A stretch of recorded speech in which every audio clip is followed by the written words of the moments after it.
Why do we conform and obey? So conforming is modifying attitudes and or behaviors. It doesn't have to be both. To be consistent with other people in the group setting. So we have social norms that we conform to. These are the standards of behavior that people share in a specific culture or area. We have explicit. These are spoken, written rules that we live by. Raising your hand in class, covering your nose, rephrase, raising your hand in class, sitting in your seat, not talking while other people are talking, not touching people, that type of stuff. Now, implicit norms are unspoken, unwritten rules that as a culture, we follow. If we take a stereotypical Southern household, then manners are a really big thing. They're implicit. It's unspoken. It's unwritten. You need to say yes, ma'am, no, ma'am, yes, sir, no, sir. You need to, in a typical U.S. Southern household, the unspoken implicit norm is that you go to church. That is the social norm of the area. Maybe it's what you bring to a fancy dinner, that type of stuff. These are not going to be the same from place to place. With conformity, we follow, typically, other people. Now, if we look at the left-hand side, we see that the line. Now, individually, we understand that letter C on the right-hand side is the same as the individual. What the conformity experiment found out was that if you were put into a group that decided or said the wrong answer, people would, not all, but people would change their answer so they were not called out, they were not different. All right, so 6 people in this experiment were paid actors, and they purposely chose the wrong answer. The one person who was not in on the experiment, he conformed. This is used in a lot of different areas. And we see scientifically that people are more likely to conform if a majority of the population is doing the thing. So what the experiment found was that they did this experiment multiple times. 3/4 of the time, 3/4 of the people who were the non-experiment, or they were the people who were the experiment, would go with the group at least once. 1/3 of the people went with the group half the time. So if we think about that, 1/3 of the people in on the experiment would conform against their own beliefs to go with the group half the time. 1/4 of the population went with the group the entire time.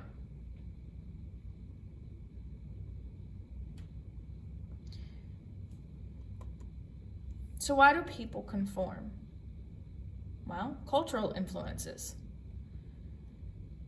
Collectivism. This idea is actually really interesting if we look at the state of the world in this moment in December of 2020. Collectivism is the greater importance on the group than the individual. Let's look at that in terms of a political thing that has been turned political, but I don't understand it. masks. Where half of the United States voters, so 18 and up, do not believe in wearing a mask, where the other half does. So where's the greater importance? Do we conform to the small majority who does, who statistically, right now, as it's being reported, are voting for it? Because it's almost 50-50. So where is the group cultural influence as a whole? Look at marriages. Most people get married because they're supposed to, rather than just living together. Because that's seen culturally as wrong. Is one right or wrong? Or is it a cultural influence? The need for acceptance or avoid feeling self-conscious. This goes back to that cultural need to be part of the group. It is hard to be an individual in a group setting because you can be ostracized, because you can be shamed.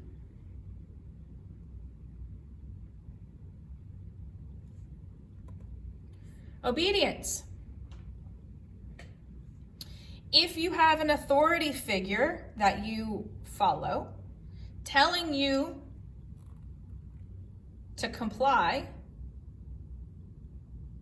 even if it goes against your own personal beliefs, that acknowledgement of their authority garners obedience.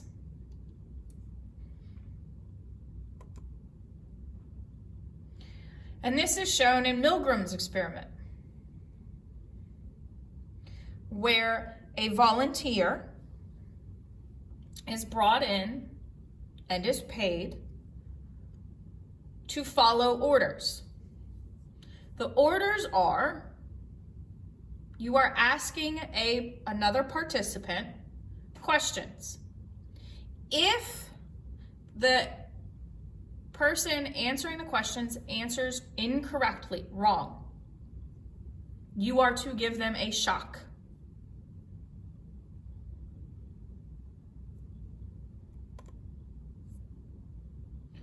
Now, this shock is very small and it gets bigger with each incorrect answer. 65% of people gave the maximum shock because they were told to by the authority figure, even though it may have gone against their own personal beliefs. Socialization.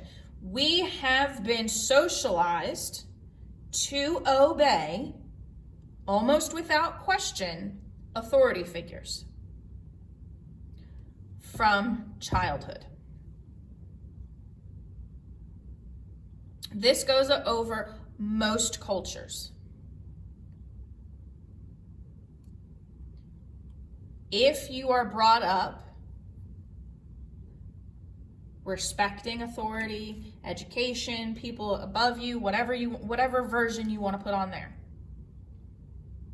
then if an authority figure tells you to do something, you're going to do it 9 times out of 10. You also have this idea of foot in the door effect. So rather than out the gate asking you to do something major, go steal a car, you're going to be indoctrinated by committing smaller offenses. Go steal a bag of chips. Go take that ring. And slowly over time, you will do the bigger and bigger things.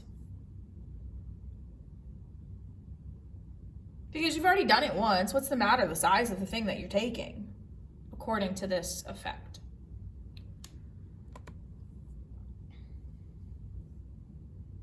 The other way to look at it is if somebody asks you to do something massive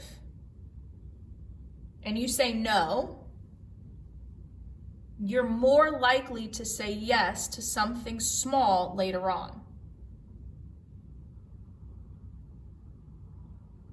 Social acceptance.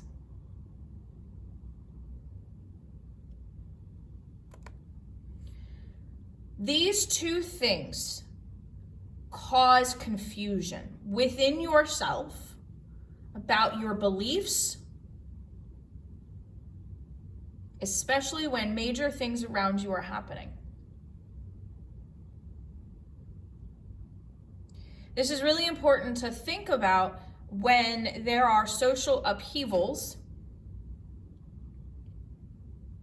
and you have to make a decision. Do you stand up and speak for the minority that is upset about the social upheaval, or do you stick with the majority who think status quo is fine? Where are your actual beliefs? And are you willing to go against your familial social attitude, social conformity, to stand up for your own personal beliefs?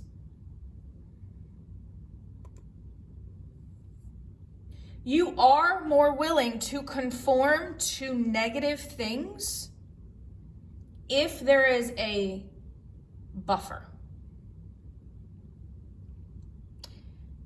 You are protected from the consequences. You watched a fight happen. You held a person back. Well, I wasn't the one doing the hitting. Why am I getting into trouble? You complied with it, though. You were following the orders of somebody you respected, even though your beliefs may have told you it was wrong.